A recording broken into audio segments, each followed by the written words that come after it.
Cheikh Tidiane Gadio day du yombee noonu de tribune yéene kay ne maanaam condition yi nga xam ne nag moom lañ ko téyee kon ca këram nga day ca Amérique waaw mbir ma tar na de maa la ko wax nag bu ñu sukkandikoo ci article ba day biir dossier Cheikh la waaw la muy ragal daal mooy Cheikh Tidiane Gadio ne parce que daal di kon ñibbi Sénégal gii ko mën te tamit amul yenn accord yoo xam ne Sénégal signé na ko ak Amérique kay ngir bu ñu jàppee doomu Sénégal day ñu daal di la koy paas extradé la xamul waaye atem ba day waaw fukki fan ak ñaar ci weeru décembre kon bii di ñëw la enquête yéene kay ne dossier wu Cheikh Tidiane Gadio boobee waaw caaxaan fayul liberté ba te carrière politique am day waaw ma nga nekk nag ci guddi goo xam ne bët setagul deram ba ca yàqu nag waaye dëgg ba nga xam ne tam teg nañ ko ba day ëpp na te gis nga ay jafe-jafe Cheikh Tidiane Gadio day jeexagul de maa la ko wax parce que ne def na wàllum xaalis bi nga xam ne kon war na koo génne ca postam day la daloon Dominique Strauss-Kahn te coowal Sofitel ba day moo koy yor laaste balaa ngaa xam sa waay daal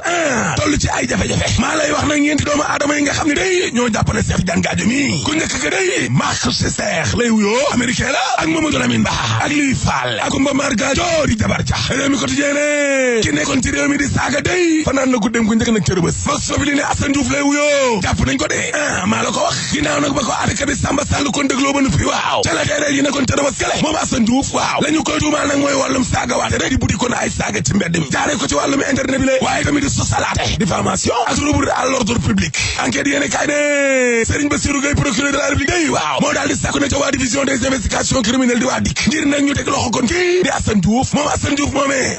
daa defoon nag benn vidéo day di ci saaga kon ay imam la ilaha illallah mardi tali ak ay kilifa yi ne waaw yi nekk kon ci biir réew mi rawatina ne kon ko yor kaddu murid yi di Serigne Bassirou Abdou Khadre la ilaha illallah yëkkati ay saaga kay moom Assane Diouf nag daal di ne defaraat nag beneen vidéo waaw daal di cay attaqué nag xalif général Tidiane yi di Serigne Mbaye Sy Mansour Serigne Mbaye Sy Mansour day ci Vox Populi daal di ne jubanti na kon tas ka xabaar yi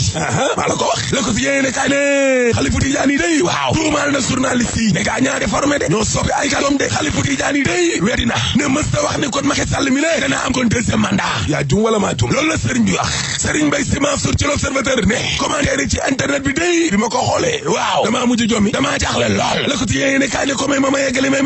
ndax si Malick day mi ngi yëkkati kàddu yi ba muy dalal nag délégation parti démocratique sénégalais nga xam ne Maître Madické Niang moo leen jiite waaw xalifu Tidiane yi ne sama kàddu gi day ci deuxième mandat wu Macky Sall journaliste yi ko soppi de waxeewuma ko noonu de sama wax ja daal lañ jël la leen intéressé wax ko parce que man nag sama xaritoo ak Macky Sall day du tey jamono ji Macky Sall kon di naan kon kenkili baa la daal di tourné na ñul la xool journaliste yi ne leen waxuma ne nag Macky Sall day naan kenkili baa la ma bëgg a wax foofu mooy ca dara yàgg yàlla ba dara nekkul dara waaw benn waay moo ne Macky Sall day li ma lay ñaanal mooy ñaar fukki atu yàlla nga am ko ci nguur gi Macky Sall daal di reetaan ne ko dee ñaar fukk moom bëri na di ma ne ko ñaar fukk ba génnee ca zéro ba ñaara cay des may bàyyi xel noonu daal deuxième mandat ok waaye ca ëllëg si day journaliste yi daal di bind ne Serigne Mbaye Sy Mansour day nee na Macky Sall kon day am deuxième mandat Macky am na ndam 2019 man damaa mën a joxe ndam man day mënuma lu dul ñaanal ko bàyyi leen di sos di inventé doon leen ay kilifa te jàpp leen ni tamit ñiy tabax réew mi da ngeen cee bokk yéen journaliste yi Serigne Mbaye Sy Mansour ci laaste man mi nga xam ne musuma voté sama tur sax nekkul ca liste électorale ya ca yàlla tey Sénégal terminé yéene kaay ne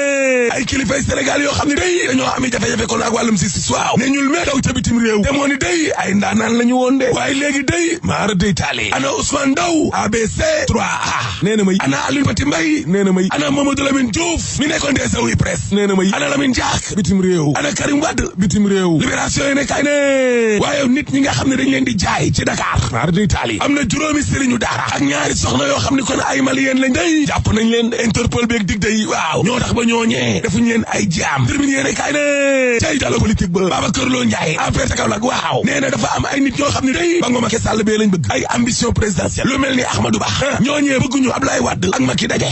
Babacar Lo Ndiaye ne waaw te gis nga APR nag ñun nekkuñu parti gauche parti libéral lañu suñuy allié PDS la te gis ngeen Benno Bokk Yaakaar bi waaw ay théâtre la kii caaxaan Le Soleil yéene kay ne suñu wàllum pétrole beeg ñoom it seen dee alal ji ci biir ndox mi waaw ab loi day ñu ngi koy waajal de ngir pétrole beeg gaz bi ku nekk gis ci boppam Diop si day toj na L'Observateur Diop si daal ma ne lay expliqué na keroog bi mu ne Serigne Mansour Sy borom daara ji man daal damaa bëgg nekk milliardaire yàlla daal dinay expliqué tamit day diggante ma xalifu bees bi ba ci coowal Khalifa Babacar Sall Diop si daal dinay xam le ne 2019 président Macky Sall lay jàppale ñëw président Macky Sall day Maïmouna Ndoye Seck waaw nee na aéroport Diass be ci projet wu Abdou Diouf la maanaam avant Ablaye Wade di ñëw daa bees waaye Macky Sall nag moo defar aéroport bi ca yàlla réew mi quotidien ne Maïmouna Maimouna Ndoye Seck mi waaw bëgg a jël nag aéroport international Blaise Diagne daal di koy jaglelee Macky waay Samba ay waay madame la ministre élégance waay ma ne ngar mi waa